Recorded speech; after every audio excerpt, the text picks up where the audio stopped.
Dear Papa Dudut, isang magandang araw po sa inyo at sa lahat ng mga katulad ko na avid listener ng programa ninyo. Sa araw-araw na pakikinig sa programa ninyo, via online ang nagtulak sa akin na ibahagi ang kwento ng buhay ko. Ito ay upang magsilbing inspirasyon sa lahat ng mga tagapakinig ninyo. Itago nyo na lamang po ako sa pangalang Inel, 34 years old at tubong Bicol. Lumaki po ako sa hirap at pang-anim sa 11 magkakapatid. Bata pa lamang ako, Papa Dudut, ay namulat na ako sa pagbabanat ng buto. Nakatira ako kasama ng lola ko sa mahigit 1 oras at kalahati ang layo nito mula sa tirahan ng mga magulang ko. Marahil ay nagtataka kayo kung bakit ako nakabukod sa nanay at tatay ko. Kahit ako ay nagtataka din, Papa Dudut. Bata pa lamang ako ay tanong ko na yan sa aking isipan. Iniisip ko na bakit sa dinami-dami naming magkakapatid, ako ang napili ng tatay ko na itira kasama ang lolo ko. Nabuo tuloy sa isipan ko na marahil ay hindi ako mahal ng tatay ko, o ako ang less favorite kaya ako ang mas pinili na mapalayo sa kanila. Hindi po naging masaya ang childhood ko. Bahay at eskwelahan lamang ang naging routine ng buhay ko. Grade 2 pa lamang ako nang tumira ako sa lola ko. Mag-isa lamang ako naglalakad papasok sa paaralan. Magsisimula akong maglakad mga alas 5:30 ng umaga. Kailangan kong agahan upang umabot ako ng alas 7 sa klase ko. Alas 5 naman ng hapon pagkatapos ng klase ay magsisimula na akong maglakad pabalik sa bundok kung saan nakatira kami ng lola ko. Masakit sa akin isipin, Papa Dudut, na sa tuwing mapapadaan ako sa bahay ng mga magulang ko ay nakikita ko ang mga kapatid ko na masayang naglalaro. Gustong gusto kong sumali sa habulan nila pero hindi ko magawa dahil kailangan ko nang magmadaling umuwi dahil baka abutin ako ng dilim sa daanan. Sa totoo lang, Papa Dudut, takot na takot ako habang naglalakad ako pa uwi sa tinitirhan namin ng lola. Dahil bukod sa murang edad ay mag-isa lamang ako at ang dinadaanan ko ay malalaking mga puno at damuhan. Normal lamang sigurong matakot ang isang batang katulad ko dahil sari-saring katatakutan ang pumapasok sa isipan ko. Pero lahat ng yan ay itinago ko na lamang sa aking sarili.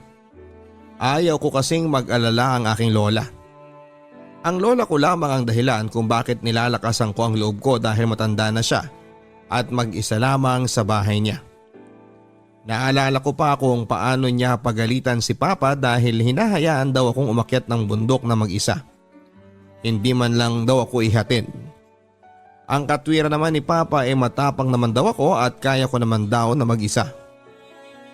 Grade 5 ako, Papa Dudut, noong maisipan ng lola ko na bumaba ng bundok at lumipat ng tirahan malapit sa bahay ng mga magulang ko. Kasi nga daw, matanda na siya at delikado ang manirahan sa kabundukan. Natuwa ako, Papa Dudut, dahil sa wakas ay magkakaroon ako ng pagkakataon na makasama at makalaro ang mga kapatid ko. At syempre, makakasama ko na rin sina Mama at si Papa. Pero saglit na kaligayahan lamang pala yon. Dahil kahit kasama ko na sila sa isang bahay ay para akong naging estranghero sa piling ng pamilya ko at higit sa lahat ay palagi akong napapagalitan ni Papa. Kahit sa mababaw na kadahilanan lamang. Dumating pa sa punto na kapag nagpapadala ang mga ate ko na nagtatrabaho sa Maynila ay lahat ay may regalo maliban sa akin. Palihim akong umiiyak, Papa Dudut. Ayaw kong ipakita sa kanila na nasasaktan ako. Kapag kaharap sila ay kunwari masaya ako para sa kanila pero ang hindi nila alam ay halos gusto ko nang bumagsak ang mga luha ko. Naaalala ko pa, Papa Dudut, buwan ng Disyembre yon. Malapit nang magpasko. Umuwi ang mga ate ko noon galing ng Maynila. Walang paglagyan ng tuwa ko habang sinasalubong ko ang mga ate ko. Isa pa ako sa mga nagbuhat papasok ng bahay sa mga bagahe ng mga ate ko. Nagpahinga at kumain lamang ang mga ate at pagkatapos noon ay nagsimula na silang mamahagi ng kanilang mga pasalubong. Lahat ng mga kapatid ko ay merong bagong damit, sapatos at laruan. Antay ako ng hantay ng para sa akin pero nakikita ko na pakonti ng pakonti ang laman ng box. Hanggang sa wala nang natirang laman. Wala pa ring inabot sa akin. Nakikita ko ang saya sa mukha ng mga kapatid ko. Halos hindi magkamayaw sa pagsukat ng mga bagong damit at sapatos. Napansin marahil ng mga ate ko na tahimik lamang ako naghihintay sa isang tabi. Sa kanila na-realize na hindi pala sila nakabili ng para sa akin. Palibhasa kakatapos lang ng dinner, inutusan ako ng tatay ko na magligpit na lamang ng pinagkainan. Total naman daw ay wala naman daw pasalubong ang mga ate para sa akin. Pilit ang ngitin at tumalikod ako at naglakad papunta sa kusina. Pagdating ng kusina ay nadatnan ko ang pusa sa ibabaw ng lamesa na dinidilaan ng mga naiwang pinggan na pinagkainan ng mga ate ko. Halo-halong emosyon ang naramdaman ko ng gabing yon, Papa Dudut. Disappointment, inggit at awa sa sarili ang naramdaman ko. Dumagdag pa ang inis sa pusang tila ba nang aasar pa dahil masayang masaya habang kumakain sa ibabaw ng lamesa. Naibuntun ko sa pusa ang lahat ng frustration ko. Sa inis ko ay binato ko ito ng kutsara at sa kamalas-malasa naman ay tinamaan ng kutsara ang bagong plato ng tatay ko na regalo pa ng mga ate ko galing sa Maynila. Sa lakas ng pagkabasag ay humahangos ang tatay ko patungo sa kinakaroonan ko. At laking gulat niya nang makita niyang nabasag ang paborito niyang plato. Walang tanong-tanong, Papa Dudut, ay sinampal ako ng tatay ko sabay sabi ng regalo yan sa akin ng ate mo. Bakit mo binasag? Sa lakas ng pagkakasampal niya, para akong nakakita ng stars. Sobrang sama ng loob ko, Papa Dudut. Wala na nga akong pasalubong mula sa mga ate ko ay nasampal pa ako. Nang gabing ding yon, Papa Dudut, ay nag-decide akong tumirang muli sa piling ng lola ko. Ng bahay ay ilang kanto lamang mula sa bahay namin. Nagpatuloy ang ganong sistema sa buhay ko, Papa Dudut. Malayo pa rin ang loob ng tatay ko sa akin. Palagi niya akong kinukumpara sa mga ate ko. Kesyo hindi ko raw gayahin ang mga ate ko na palaging nasa top 10 noong nag-aaral. Ako kasi ay nasa 80 lamang to 90 ang grades at hindi man lang pumapasok sa top 10 kaya halos ayaw niyang pirmahan ng report card ko. Nakapagtapos ako ng elementarya na walang honor, Papa Dudut. Kaya naman hindi na nag-abala si Papa na dumalo pa sa graduation ko. Si Mama naman kabuwanan na sa bunso namin kaya hindi rin siya nakadalo. Tinanggap ko ang diploma ko, Papa Dudut, na wala man lang kamag-anak na pumalakpak. Sa totoo lang ay naiinggit ako sa mga kaklase ko na bagamat walang honor o mas mababa pa ang grade sa akin, nandun ang mga magulang na abotenga ang ngiti dahil nakatapos na ang kanilang mga anak. Nasabi ko sa sarili ko na sana ay maranasan ko rin na ipagmalaki ng magulang. Pag uwi ko ng bahay, Papa Dudut, excited pa ako na ipakita kina Mama ang diploma ko. Pero nagulat ako na pag uwi ko ay may bisita sina Mama at Papa. Pinakilala nila sa akin si Aling Melly. Si Aling Melly daw ay naghahanap ng kasambahay na ipapasok sa Maynila. In short ay isang recruiter. Kinabahan ako, Papa Dudut, kasi parang alam ko na ang mangyayari. Hindi nga ako nagkamali, Papa Dudut, nakipagkasundo sina Mama at Papa na ipasok akong kasambahay sa Maynila. Halos lumuhod ako noon sa harap ni Papa. Nakiusap ako sa kanya at sinabi ko na gusto kong mag-aral ng high school at ayaw kong sumama kay Aling Melly papunta ng Maynila. Pero buo na pala ang desisyon nila, Papa. Wala akong nagawa, labagman sa kalooban ko ay napilitan akong sumama at namasukan ako sa Maynila. Buwan ng Marso noon, Papa Dudut. 11 taon pa lamang ako noon. Hindi bale magdo-12 pa lang sa buwan ng Setyembre. Unang tapa ko sa Maynila kasama ang ilang kababayan ko na na-recruit ni Aling Melly. Malakas ang kabog ng dibdib ko noon dahil sa takot.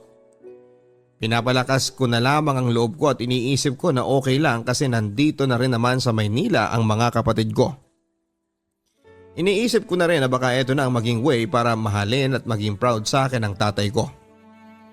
Hindi naging madali ang naging journey ko dito sa Maynila. Sa lahat ng na-recruit ni Aling Meli, ako na yata ang pinakamalas ng napuntahang amo. Malupit ang naging amo ko. Isa siyang Chinese na may asawang Pinoy at may isang anak. Dinumero ang aming galaw. 3 kaming kasama sa bahay at ako ang natokang mag-alaga sa siyam na aso na anak na halos kung ituring nila. Buti pa nga ang mga aso ay anak ang turing nila pero kaming mga kasama nila sa bahay ay parang hayop kung tratuhin. Dito ko nadiskubre ang talent ko, Papa Dudut. Nadiskubre ko na kaya ko palang matulog nang nakamulat ang mata. At kaya ko rin magpunas ng pader habang tulog. Paano? Hindi ko rin alam kung paano ko yun nagawa. Halos 4 na buwan akong nakasama sa bahay ng amo ko. At sa 4 na buwan na yon, maswerte na lamang kami kung makatulog kami ng 4 na oras sa isang araw. Bawal din gumamit ng telepono o lumabas ng bahay. In short ay naging preso kami. Halos nakabantay sa amin ang aming mga amo sa bawat galaw at nakaplano pa. Nakaplano ang oras ng breakfast, lunch at dinner, pati ang oras ng pagtulog at pagising. Bawal ang mas maaga sa nakatakdang oras. Pagdating naman ng pagkain, Papa Dudut, ay nakaplano rin. Mas masarap pa ang ulam ng siyam na aso na alaga ko kesa sa ulam naming 3. Oats sa umaga at fried o lechong manok ang lunch para sa mga alaga kong aso. Samantalang sa aming 3 ay nilagang munggo o okra na ni asin ay wala man lang para pampalasa. Kapag hindi nakatingin ang mga amo ko, Papa Dudut, ay palihim akong sumusubo ng karneng manok na dapat ay para sa mga alaga kong aso. O kaya ay nagnanakaw ako ng 3 scoop ng Quaker Oats at madali ang kong kakainin sa loob ng CR. Isang umaga, Papa Dudut, umalis ang amo kong babae at ang anak niya upang maggrocery. Naiwan ang amo kong lalaki upang magbantay sa amin. Usually kapag umalis sila ay tinatago nila sa kwarto nila ang telepono. Pero parang inadya ng langit na maiwan nila ang telepono ng araw na yon. Sinamantala ko na ang pagkakataon habang ang amo kong lalaki ay naglulunoy sa pool sa ground floor. Tumawag ako sa ate ko at napayak ako nang marinig ko ang boses ng ate ko. Halos wala rin akong nasabi dahil sa takot na mahuli ako at binaba ko na kaagad ang telepono. Nang mga panahon na palang yon ay pinapahanap na ako ng mga kapatid ko at umabot pa sa barangay ang lahat. Pinabarangay nila si Aling Meli kasi nga naman 4 na buwan na nila akong hindi makontak. Pero wala ring nagawa si Aling Meli dahil hindi rin niya alam kung nasaan ako. Dahil yung amo na pinagbigyan sa akin pinasa rin ako sa ibang amo. Sa tulong ng amo ng kapatid ko ay natubos nila ako sa amo kong Chinese. Oo, Papa Dudut, tinubos po nila ako dahil nakakontrata ako ng 6 na buwan sa kanila. Nagreklamo ang kapatid ko sa DSWD laban sa mga amo ko para lamang mabawi ako. Dahil nga minor de edad pa lamang ako at maaaring madawit ang mga magulang ko ay inurong namin ang reklamo, total ay nabawi naman ako. Nag-decide ang kapatid ko na pauwi na ako ng Bicol pero tumanggi ako. Sabi ko ay maghahanap ako ng ibang amo. Ayaw ko kasing umuwi nang wala man lang napatunayan sa tatay ko. Sinuwerte naman ako, Papa Dudut, dahil nakahanap ako ng mabait na amo. This time ay totoong bata na ang inaalagaan ko. Pinag-aral po ako ng high school ng amo ko at nakikita raw nila na matalino ako. For the first time, Papa Dudut, ay nakarinig ako ng papuri para sa akin. At masaya ako kasi meron pa palang tao na nakakakita ng worth ko. Naisip ko lang na sana ay makita rin ng tatay ko ang worth ko at maging proud din siya sa akin. Pinagbuti ko ang pag-aaral ko, Papa Dudut, at naging certified working student ako. Kasambahay sa araw at estudyante sa gabi. Mula first year hanggang fourth year ay top 1 ako papadudot at natapos ko ang high school with flying colors. 7 medalya ang naiuwi ko sa tatay ko. December noon papadudot kasalukuyang nasa first year college ako noon sa PUP Santa Mesa, taking up business management. Umuwi kami ng mga kapatid ko para sa Bicol magpasko. Kung dati isa lang akong abangers ng pasalubong, ngayon ako na ang namimigay ng pasalubong at sigurado ko na lahat ay makakatanggap ng regalo. Lahat ng naipon ko mula sa allowances ko sa school at sa mga sideline ko noon ay inabot ko kina mama at papa. January 2008, bago kami bumalik ng Maynila ay kinausap ako ng masinsina ng tatay ko. Niyakap niya ako ng mahigpit at sinabi niya sa akin na proud siya sa lahat ng mga achievements ko. Proud daw siya sa akin kasi nakayanan ko ang buhay sa Maynila. At nangako siya sa akin na kapag dumating daw ang pera niya ay siya naman daw ang magpapadala sa akin sa Maynila. Natawa na lamang ako sa loob-loob ko kasi naisip ko na saan namang kukuha ng pera si Papa. Masaya ang puso ko na bumalik ako ng Maynila lalong-lalo na at inspired na pagbutihin ko ang pag-aaral ko. Ang sabi ko sa sarili ko ay gagawin ko ang lahat para mabigyan ng magandang buhay ang pamilya ko. Pero hindi rin nagtagal papadudot buwan ng March taong 2008, umiyak na tumawag sa akin ang lola ko. Ibinalita niya na inatake daw sa puso si Papa at hindi na umabot ng buhay sa ospital. Halos panawan ako ng malay ng mga sandaling yon papadudot.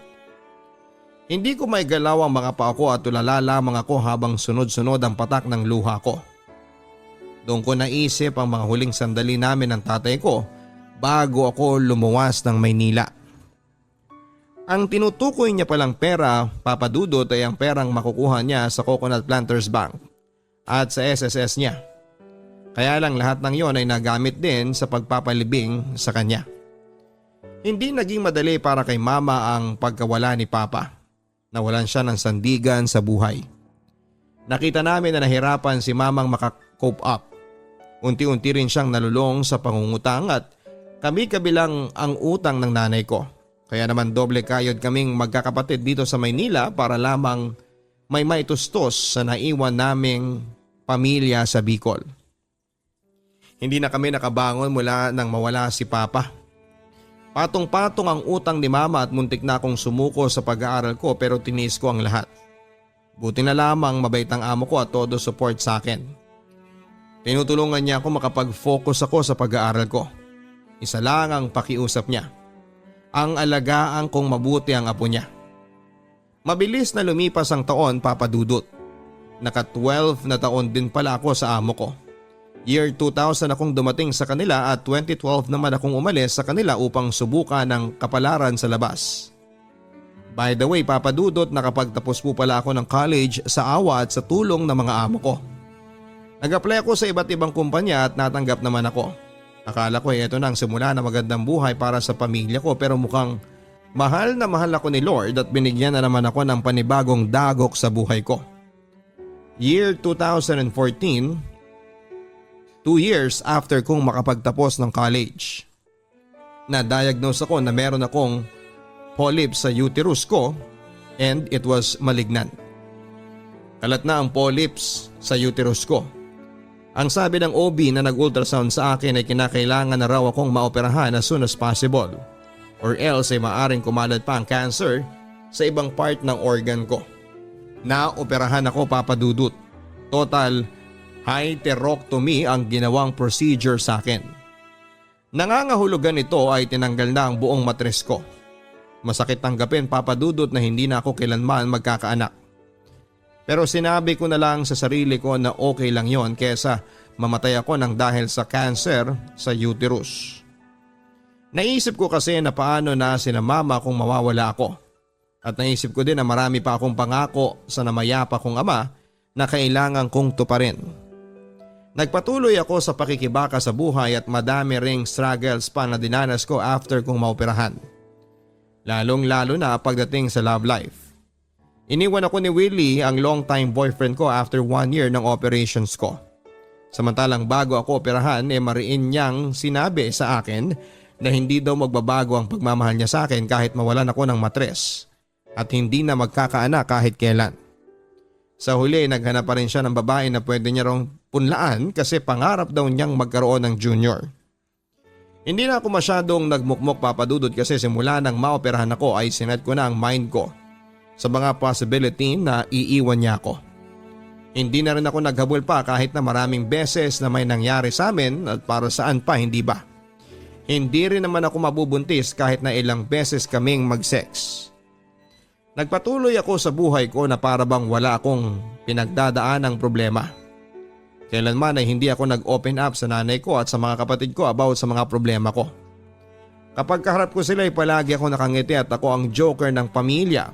Pero kapag mag-isa na lamang ako sa kwarto, doon ko binubuhos ang mga luha ko. May mga nanligaw ding iba sa akin, Papa Dudut. Pero sa tuwing nalalaman nila ang kalagayan ko ay hindi na sila nagpaparamdam pa. Pero sabi nga nila ay makakahanap din daw ako ng lalaking tatanggap sa akin ng buong buo. True enough kasi ay dumating sa buhay ko si Maynard. Single dad, may 2 anak na lalaki. Hanap ako ng hanap sa malayo, yun pala ay nasa malapit lang yung nagmamahal sa akin. Alam ni Maynard ang sitwasyon ko and as a matter of fact ay tinanggap naman niya ako. Katwiran niya ay meron naman siyang 2 anak, ano pa raw ba ang hahanapin niya? Sa ngayon ay 3 years na kaming nagsasama ni Maynard. Hindi pa nga lang kasal kasama ang 2 niyang anak. Yung panganay ay 14 years old at ang bunso naman niya ay 12 years old na. Mabait si Maynard, tinutulungan niya ako sa pagsuporta sa nanay ko. At sa kasalukuyan ay maayos na ang buhay ng nanay ko. Napatayuan namin siya ng bahay at naibili na ng mga kailangan. Masasabi ko na siguro naman, nasaan man si Papa ngayon ay masaya siya kasi nakikita niya na nasa maayos na kalagayan si Mama. Papadudot, nais ko lamang maging inspirasyon ng mga kabataan ngayon ang kwento ng buhay ko. Nais kong ipabatid sa kanila na hindi dapat makahadlang ang mga failures, rejections and disappointments na naranasan mo para hindi ka magtagumpay. Ang lahat ng yan ay dapat maging motivations para mas mapabuti ang buhay. Dapat maging matatag sa lahat ng bagyong dumarating sa buhay natin. Huwag basta-bastang susuko sa laban ng buhay at higit sa lahat ay manalig lamang sa Diyos para malampasan lahat ng problema. Papadudot, God bless po sa inyong lahat sa inyong programa, naway mas marami pang ma-inspired sa mga kwento na napapakinggan sa programa mo. Lubos na gumagalang, Inel. Maraming salamat, Inel, for sharing your story sa Papa Dudut Stories exclusive on YouTube. Sa lahat po ng mga nakatutok ngayon, huwag kalimutan na mag-post ng inyong mga comments. Pindutin ang notification bell, mag-like at mag-subscribe. Patuloy po ang pagdami ng ating mga subscribers sa tulong din po ninyong mga nakikinig. Maraming salamat po. Dear Papa Dudut, una po sa lahat ay nagpapasalamat po ako kung sakaling ang kwento ko ang inyong mapipili para maitampok sa inyong mga listeners. Ang aking pong kwento ay siguradong kapupulutan ng maraming aral, lalo na ang mga kabataang katulad ko. Magandang araw po sa inyong lahat. Ako po si Paul, taga Valenzuela. 6 po kami magkakapatid at pangatlo po ako.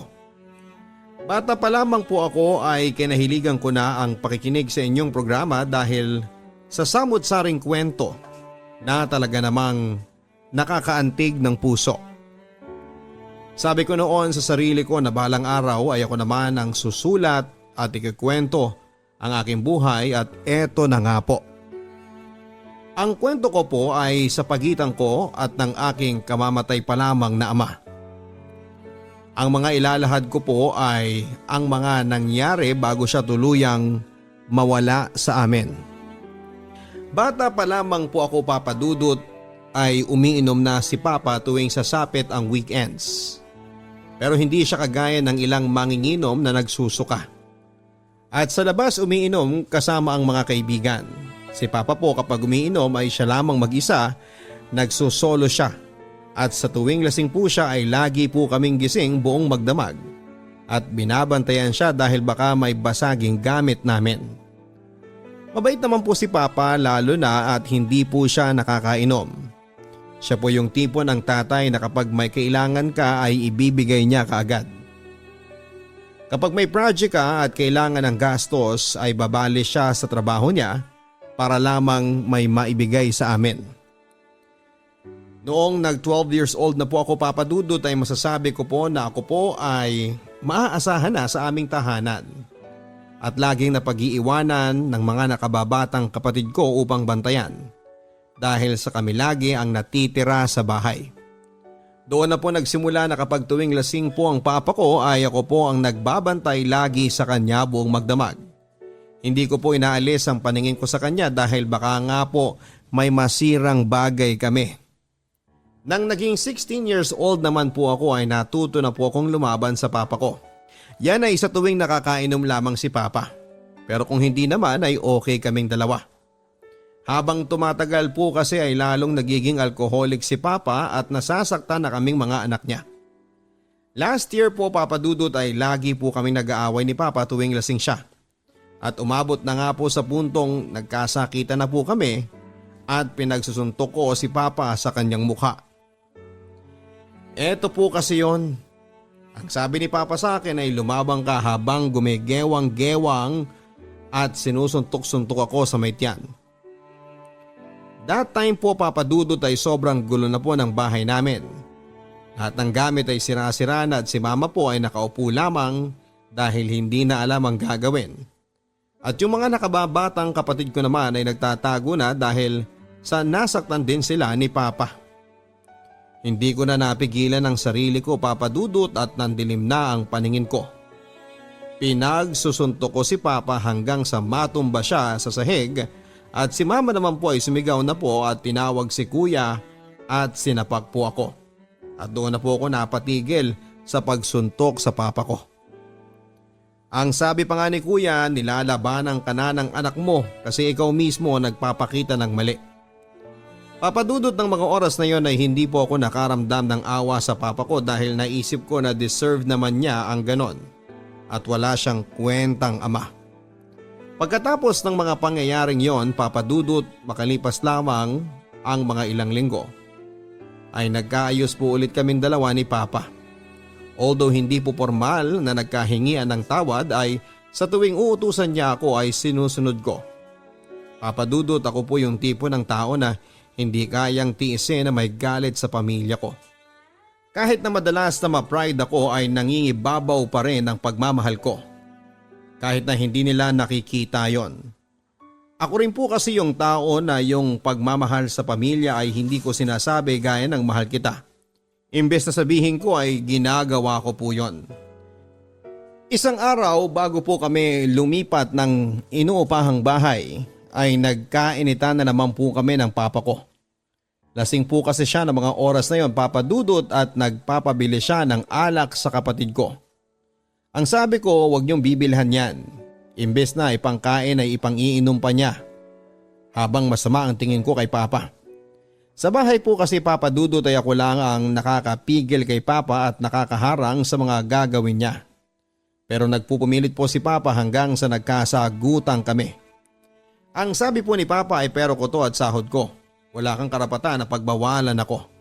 Ang sabi ko naman po ay wow, bakit ka pa umuwi dito? Kung pera mo pala yan, doon ka na lang sa trabaho mo mag-inom. Si Mama po ay nakaupo at pinapakinggan kami dahil galing sa trabaho at pagod. Hanggang sa nag-away na nga po kami Papa Dudut. Pinagbabagsak ni Papa yung gamit dahil sa ayaw namin siyang ibili ng alak. Hanggang sa sinabi ko na umalis ka na lang dito at hindi ka na namin kailangan. Umalis nga po si Papa at ako naman po kahit na nag-away kami ay sinundan ko si Papa kung saan man pupunta at nagsigurado ako na ayos siya. Saka ako umuwi sa amin. January taong ito Papa Dudut, bago po ako mag-birthday tumawag po sa akin si Papa. Itanong ko daw kay Mama kung magkano ang bili sa salad na inihanda namin ng bagong taon. Sinabi ko na lang na sige at binaba ko na ang tawag. Gusto kong sabihin kay Papa noon na wag nang maghanda kasi okay lang sa akin at mauuna pa siyang mag-celebrate dahil lasing na naman siya. Pero hindi ko magawa yon Papa Dudut. January 22 huling Sabado ni Papa. Sabado ng umaga tinawag niya po yung kapatid ko. To, halika, samahan mo akong mamili. Pagdating po nila ay marami po silang dala na ipinabili pati na rin ang panghanda sa birthday ko. That time papadudod ay iniisip ko na maghahanda-handa pa lasing na naman yan. Dumating po yung mga katrabaho ni Papa at nag-inuman po sila. Pinabili niya po yung kapatid ko ng alak. Pagalis po nila ay uminom pa si Papa hanggang sa malango na nga siya ng alak. At syempre ako po ang nagbabantay dahil baka nga may mga gamit na naman na masira kapag nagwala siya. Nag-away po kami noon, Papa Dudut. Sinabi niya sa akin na wag ko daw siyang pigil-pigilan. Ako naman po ay walang imik hanggang sa sumigaw po siya nang tumabi ka dyan kung ayaw mong mabarel. Agad ko pong tinakpan ang bibig niya at sinabing pa, "Huwag kang ang puro yabang. Wala ka naman nun eh. Maya-maya may makarinig sa'yo, mapahamak pa tayo dito." Pero hindi po doon nagtatapos ang lahat. May kinuha po siya sa bag niya at isasaksak niya po sana sa akin at buti na lamang at napigilan ko ang kamay niya. At pilit na kinuha yon. Sabi ko, "Eto nga ba sinasabi ko eh. Bibili-bili ka ng panghanda sa birthday ko pero ikaw naman ang magse-celebrate." Pagkatapos noon, Papa Dudut ay napaupo na siya at parang may iniisip. Kinaumagahan nang maalimpungatan na siya ay sinabi niya sa kapatid ko na itapon na daw po lahat ng binili niyang paghanda. Ako naman po ay walang imik sa gilid pero hindi po itinapon ng kapatid ko yung mga binili ni Papa.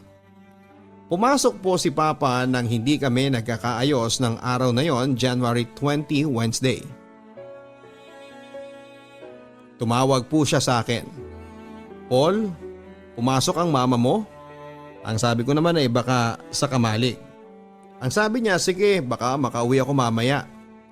Nang umuwi po si Mama ay nag-away po kami ng gabi noon at sumigaw-sigaw na si Mama dahil sa naabutang makalat ang aming bahay. That time po, Papa Dudut, ay bumili po ako ng ulam at tinirhan ko po si Papa dahil alam ko pong uuwi siya. 9:30 ng gabi ay tumawag po ang amo ni Papa at tinatanong kung nakauwi na ba si Mang Claudio. Ang sabi naman po ni Mama ay hindi pa po, boss. Bakit po? Ang sabi ng boss kasi si Mang Claudio umuwi at lasing daw, sabi ng mga kasamahan niya. Pagkatapos po noon ay hindi na po namin naisipan na sunduin o abangan si Papa kasi una, alam naman namin na kahit na lasing yon ay kaya niyang umuwi at ikalawa dahil po sa pagod po si Mama at nagkaroon po kami ng away ng mga kapatid ko at ni Mama ay pinili na lang po naming matulog. Kinabukasan, araw ng Thursday, Papa Dudut, ay tawag ng tawag yung amo ni Papa. At tinatanong kung andito na ba sa bahay si Papa at ang sabi ko naman ay wala pa rin po, sir. Magtatanghali na. Sabi pa ng amo ay baka tinago nyo lang ang papa nyo, ha? Ang sabi ko naman ay hindi po, sir. Kahit kayo po mismo ang pumunta rito para i-check. Hindi po ako mapakali na noon, Papa Dudut. Kaya naman umalis ako at pinuntahan ang mga pwede ring puntahan ni Papa.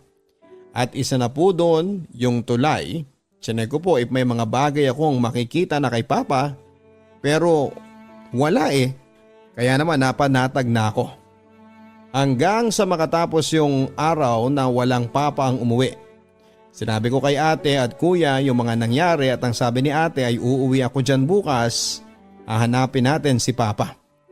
Kinabukasan, araw ng Friday, dahil nga sa magdadalawang araw nang nawawala si Papa, ay nagpaprint na po ako ng missing poster ni Papa. At inahanap nila ate si Papa at ako naman ay naiwan muna sa bahay para bantayan ang mga kapatid ko. Nag-chat si ate sa akin, Papa Dudut, at sinend ang mga CCTV footage na pwedeng pinagdaanan ni Papa at nakita nga nila si Papa na naglalakad. Nakamaong na short, long sleeve na medyo dark na damit at may dalawang bag sa magkabilaan na nakasabit sa balikat ni Papa at may hawak na isang plastic na may laman na kanyang mga tools. Papa Dudut, maghahapon na nang umuwi sila ni Mama sa bahay. Pero bago sila umuwi ay binaybay daw nila ang ilog sa ibaba upang tignan kung may mga pwede bang clue na makita.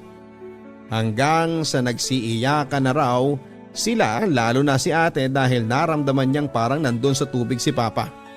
At si mama naman daw po ay kinausap sa hangin si papa na kung nasa tubig siya ay magbigay siya ng senyales. Pagka-uwi nga nila ni mama, agad na nang hiram si mama sa akin ng cellphone para mag-online sa Facebook. Pagka-open ni mama ay bumungad agad ang isang post ng isang taga-Bulacan na may natagpuan daw na bangkay na palutang-lutang sa isang lawa sa Malhacan, Bulacan. Noon naman ay nagsipag-iyakan na ang mga kapatid ko at si mama dahil si papa daw yon. Kahit nakataob ang katawan, sobrang nagsiiyakan ang mga kapatid ko at si mama. Ako naman, Papa Dudut, ay hindi ako umiiyak dahil sabi ko ay hindi yan si papa. Huwag kayong mag-isip ng masama. Papa Dudut, hindi po ako umiyak, hindi dahil sa tanggap ko, kundi dahil sa ayoko maniwala hanggang sa hindi ko pa nakikita ng personal at hindi ko din tanggap na gano'n ang sasapitin ni papa. Papadudot ng mga oras na yon ay dali-dali kaming tatlo nila mama at ate na pumunta sa boss ng papa ko para samahang pumunta sa lugar na nasabing nakita ang bangkay. Nang nandun na nga kami sa lugar na yon, papadudot ay sobrang dami ng tao na nakatingin. Pagkababa namin, papadudot, sa sasakyan ng boss ni papa ay bigla na po akong nanghina. Pero hindi ko pinahalata yon kina mama dahil ayoko silang mag-worry hanggang sa makita na nga namin papadudot. At nang binaligtad na ang katawan ni papa ay doon na nga namin nakumpirma na si papa nga yon.